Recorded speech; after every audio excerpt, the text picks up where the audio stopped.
Em um tranquilo subúrbio de Fairfax, Virgínia, ao amanhecer do dia 24 de fevereiro de 2023, a polícia recebeu uma ligação alarmante.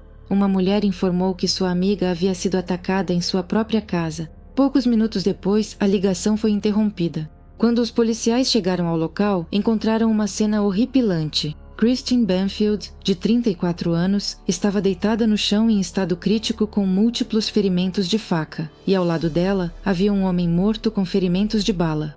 À primeira vista, tudo indicava um trágico ataque de um criminoso, mas os detalhes do ocorrido rapidamente começaram a desmontar essa versão. Depoimentos contraditórios, descobertas estranhas e conexões inesperadas entre os envolvidos nos acontecimentos foram, aos poucos, revelando uma verdade muito mais sombria e confusa do que se poderia imaginar.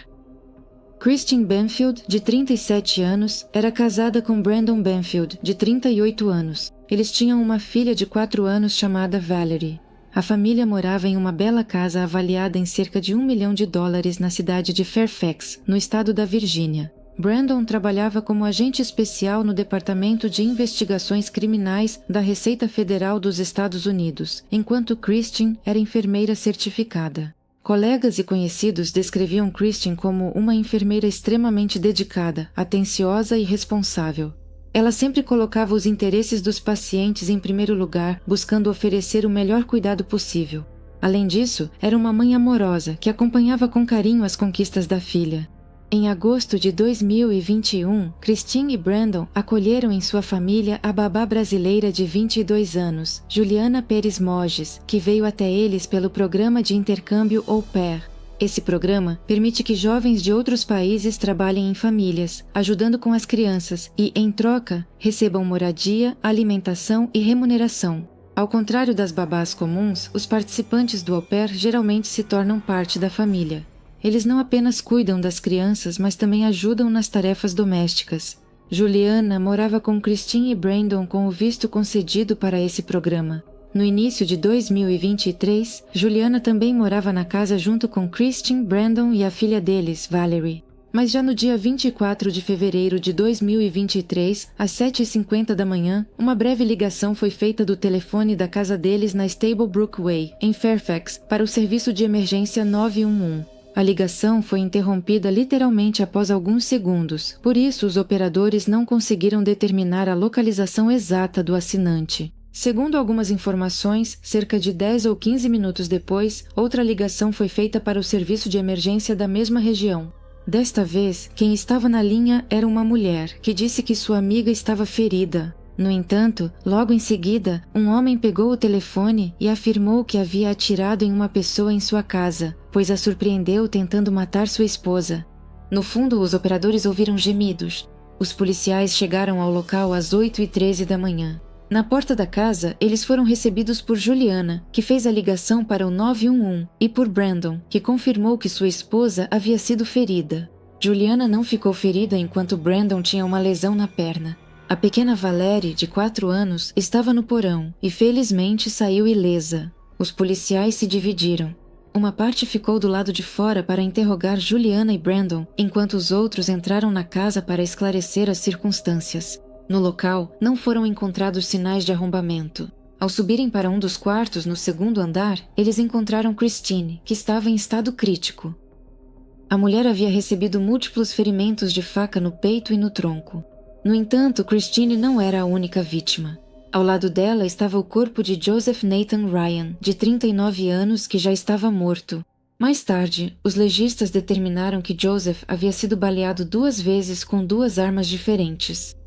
E a partir daqui, as coisas só ficam mais complicadas. Joseph Ryan sofreu 2 ferimentos de bala, um na cabeça e outro no peito. Os legistas concluíram que o tiro no peito foi o que causou sua morte. Quando a polícia encontrou Christine, ela ainda estava viva, apesar de múltiplos ferimentos, e foi levada às pressas para o hospital. No entanto, os ferimentos eram graves demais e ela acabou falecendo. Brandon, que sofreu um ferimento leve na perna, também foi levado ao hospital, onde se recuperou completamente. Quando a polícia chegou ao local do incidente, a casa estava em desordem e a situação parecia extremamente estranha. Os policiais observaram que, à primeira vista, os detalhes não formavam um quadro claro. A primeira coisa que fizeram foi interrogar Juliana, que permaneceu no local dos acontecimentos e, ao que tudo indicava, era uma das principais testemunhas do ocorrido. O depoimento dela foi gravado nas câmeras corporais e, posteriormente, as gravações passaram a fazer parte da investigação. Juliana contou em detalhes sobre sua manhã. Segundo ela, por volta das 7 horas, ela e Valerie estavam se preparando para ir ao zoológico local. Mas, já tendo saído de casa, ela se lembrou de que havia esquecido de levar os almoços embalados e decidiu voltar. Ao retornar para casa, ela notou um carro estacionado que lhe pareceu suspeito. O carro era desconhecido para ela e isso a deixou desconfiada. Em seguida, ela viu um homem desconhecido entrando na casa, carregando uma bolsa. Isso a deixou extremamente preocupada. Ela tentou entrar em contato com Christian, mas esta não atendeu sua ligação. Percebendo que Christian estava indisponível, Juliana ligou para Brandon, que, como descobriu, estava no McDonald's naquele momento. Ela contou a ele sobre a situação estranha e ele imediatamente foi para casa. Juliana decidiu esperar a chegada dele no carro sem tomar nenhuma atitude por conta própria. Quando Brandon chegou, eles entraram juntos na casa. Juliana, temendo pela segurança de Valéria, ela imediatamente levou a menina para o porão. No entanto, algum tempo depois, ela ouviu sons altos no andar de cima. Ela deixou a menina no porão e subiu para descobrir o que estava acontecendo. Ao subir, Juliana ouviu os gritos de Brandon. Ele ordenava em voz alta que alguém largasse a faca. Um momento depois, ouviu-se um som que ela descreveu como o de uma faca atingindo carne. Com medo por Brandon e Christine, ela voltou para o porão. Mas antes de fazer isso, pelo canto do olho percebeu que Brandon atirou no homem. Brandon contou à polícia que estava no McDonald's quando Juliana ligou para ele. Ao ouvir seu relato sobre um carro suspeito e um homem que entrou na casa, ele foi imediatamente para casa.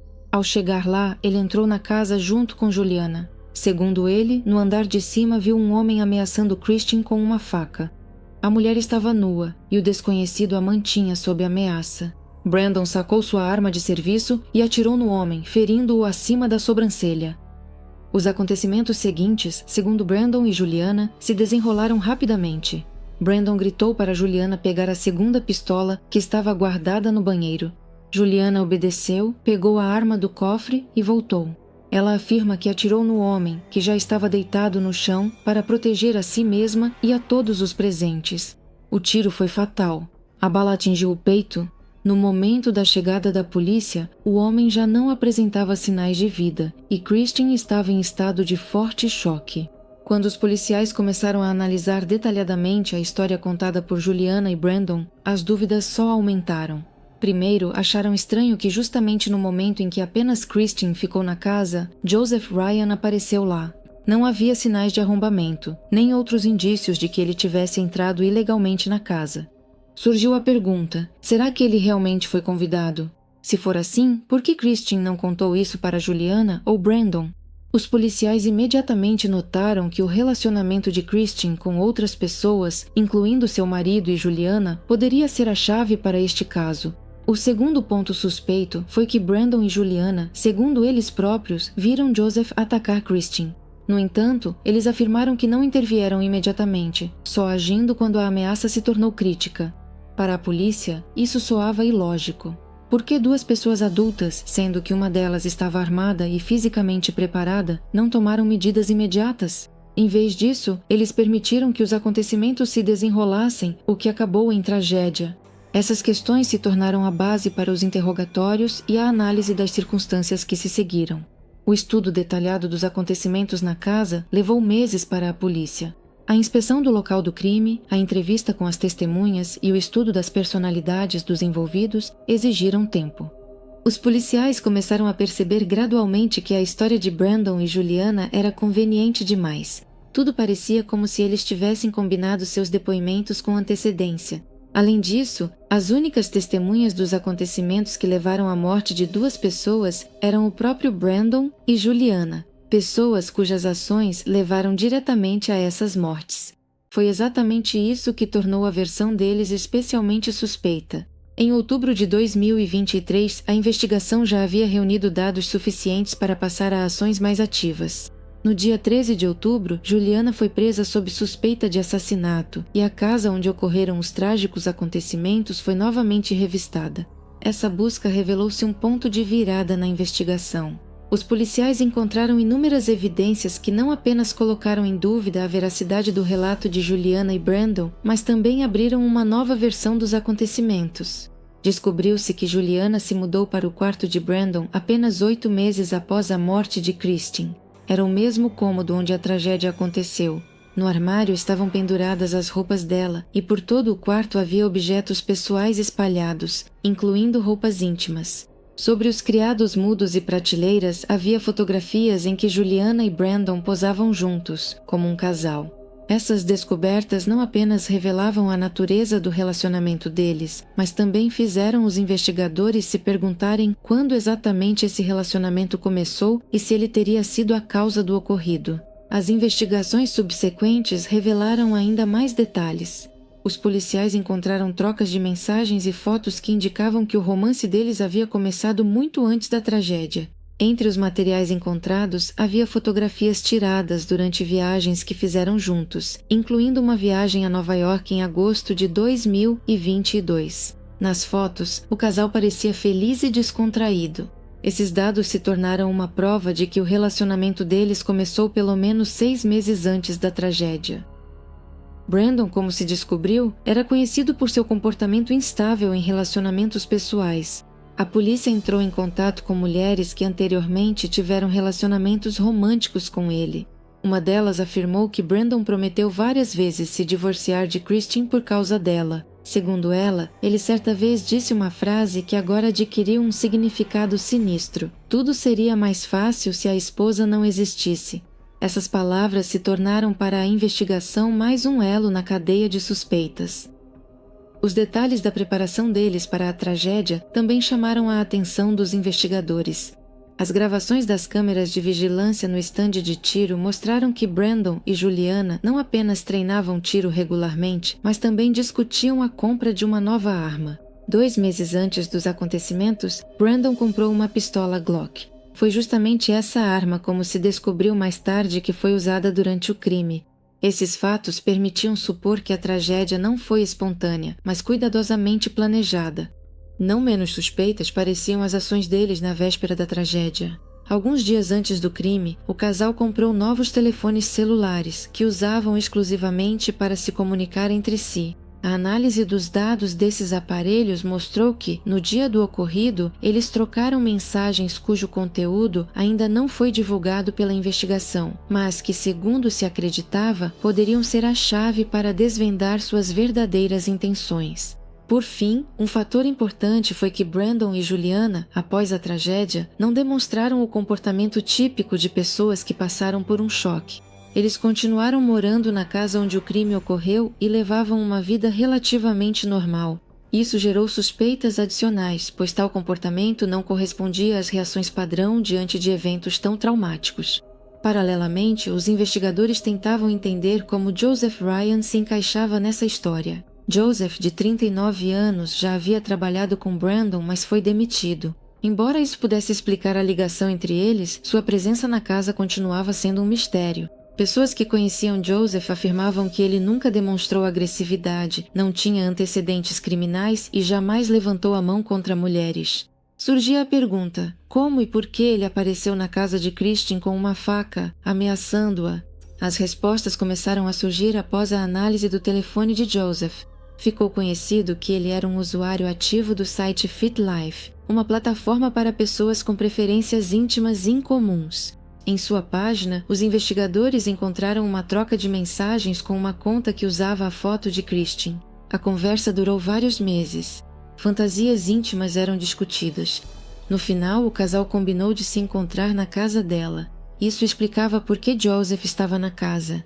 No entanto, amigos e pessoas próximas de Christine, ao lerem essas mensagens, tinham certeza de que o estilo de escrita não correspondia ao modo habitual dela de se comunicar. É claro que eles admitiam que alguns aspectos da vida pessoal podem ser escondidos até mesmo dos mais próximos. Mas eles insistiam que o texto das mensagens não soava como as palavras de Christine. Com base nessas suposições, os investigadores levantaram a teoria de que Christine não participou da troca de mensagens. Provavelmente o perfil dela foi usado por outra pessoa, possivelmente Brandon ou Juliana. Essa versão tornou-se mais um fio que ligava os suspeitos ao assassinato. Diante dessas descobertas, Juliana permaneceu sob custódia após ser acusada de um segundo assassinato e uso ilegal de arma de fogo. Em abril de 2024, ela compareceu perante o grande júri. Nessa sessão, Brandon também foi chamado para prestar depoimento. O advogado de Juliana a chamou de esposa de fato e amante de Brandon, fazendo-lhe perguntas sobre a compra da arma e suas ligações com Joseph. No entanto, Brandon se recusava a responder quase todas as perguntas, invocando a 5ª emenda da Constituição dos Ixaçinanira, que permite: não testemunha contra si mesmo. Após a análise das provas apresentadas, que incluíam todos os pontos-chave do caso discutidos anteriormente, o grande júri emitiu uma acusação formal contra Juliana Pérez Mogales por homicídio em 2º grau. O julgamento dela foi marcado para o final de 2024.